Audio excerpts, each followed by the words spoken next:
واستكمالا لسلسلة عدم التوفيق لنادي الأهلي اللي الكل طلع يشكك في قدرات مارسيل كولر. انت ازاي بتتعادل، او انت ازاي بتتهزم من صن داونز، او انت ازاي سبت بطولة افريقيا السوبر الافريقي قصاد اتحاد الجزائر. النادي الاهلي في الجولة الثالثة من دوري ابطال افريقيا بيتعادل مع شباب بلوزداد الجزائري، وما زال رغم التعادل رغم سوء التوفيق نادي الاهلي هو متصدر المجموعة لأكتر من سبب. المجموعة الأسهل أو البطولة هي الأسهل من وجهة نظري شايفها بالنسبة للنادي الأهلي أو بالنسبة للمجموعات، علشان تيجي تتعادل لي مع يانج أفريكان وتيجي تتعادل مع شباب بلوزداد، ده أمر مش طبيعي. واحد يقول لي كولر هيعمل إيه؟ كولر هو إيه وظيفته؟ المدير الفني. وظيفته المدير الفني ما هو اللي يشوف طريقة، يشوف تكتيك معين يوصلك بيه للجول. شوف نادي الاهلي وصل للجول اكتر من مره، اكتر من مره. فرص بتضيع بطريقه غريبه، عدم تركيز. الاهلي بيهزر، لاعيبه الاهلي بتهزر، عدم احساس بالمسؤوليه. خلاص احنا خدنا البطوله واحنا النادي اللي رايح كاس العالم.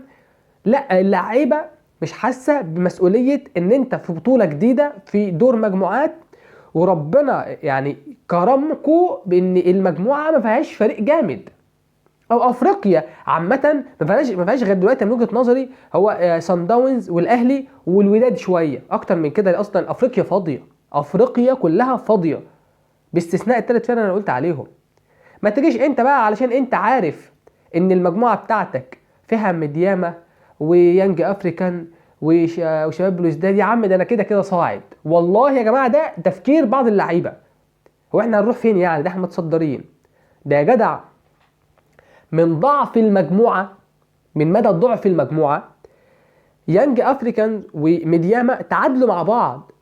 انت عارف تعادلوا مع بعض ليه؟ مش اتعادلوا مع بعض ان الفريقين اقوياء وان هم عاملين مباراه كبيره. لا لا لا، هم تعادلوا مع بعض علشان هم مش قادرين يفوزوا على بعض. تعادلوا مع بعض لقله مستواهم. فكده كده الاهلي هيصعد، بس احنا مش بنتكلم على صعود، احنا بنتكلم على مستوى فرقه. مستوى فرقه كيرفو في النازل، وانا بقول المدير الفني ما يتحملش شيء. اللعيبه هي اللي هتتحمل ده كله. حسين الشحات، كهربا، التأليف اللي قدام المرمى اللي احنا بنشوفوه ده غريب وعجيب قوي يعني الصراحه. على النقيض خالص خالص الفرق التانية اللي بتنمي من نفسها. هو احنا ازاي هتلاعب اتحاد جدة بعد اسبوع مثلا؟ هتلاعبهم ازاي بالاسلوب ده؟ هتيجي يعني مش النادي الاهلي مش هيطول كتير في كاس العالم للانديه، وهيلف كده ويجي راجع. فالامور تتعلق بمستوى لعيبه. رغم ده كله برضو الاعلام والمعلقين بيقول لك ايه؟ بيلتمس العذر للاعب، بيقولوا يا جماعه ده تعب بدني. ازاي تعب بدني؟ انا عايز يعني تعب بدني وتراكم مباريات. هو لاعب كرة القدم ده يا جماعه شغلته اصلا كرة القدم، دي نقطه. النقطه الثانيه، انت كقائمه فريق فيك كام اسم؟ ما تعمل يا عم حركه تدوير. هو انت عشان المرمى قدامك فاضي ما انتش عارف تجيب هدف تقول لي يقول لك ضغط نفسي وضغط مباريات؟ ايه دخل ده في ده؟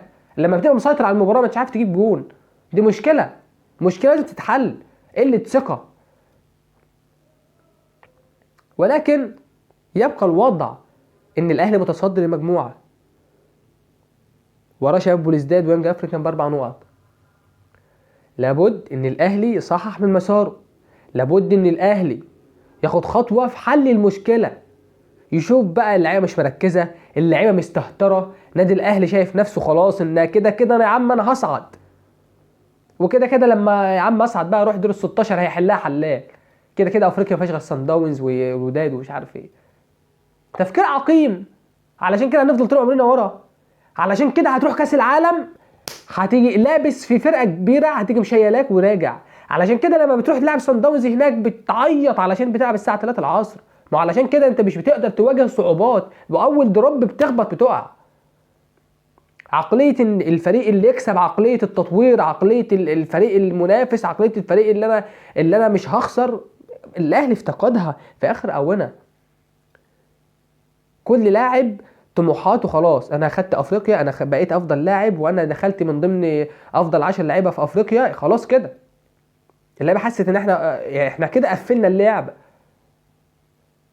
يا جماعه في مشكله في النادي الاهلي، هي ايه انا ما اعرفهاش، بس لابد ان النادي الاهلي واللعيبه والاداره في وقفه قبل ما يروحوا كاس العالم للانديه، علشان بالوضع ده احنا يعني الوضع مش هيبقى كويس قوي خالص بامانه يعني. اتمنى التوفيق للنادي الاهلي ومسيرته في البطوله الافريقيه، واتمنى التوفيق الكبير لنادي الزمالك في الكونفدراليه. واستنوني في فيديو لتحليل مباراه نادي الزمالك بكره ان شاء الله. ما تنسوش دعمكم في القناه باشتراك. لاخوك احمد معوض، والسلام عليكم ورحمه الله وبركاته.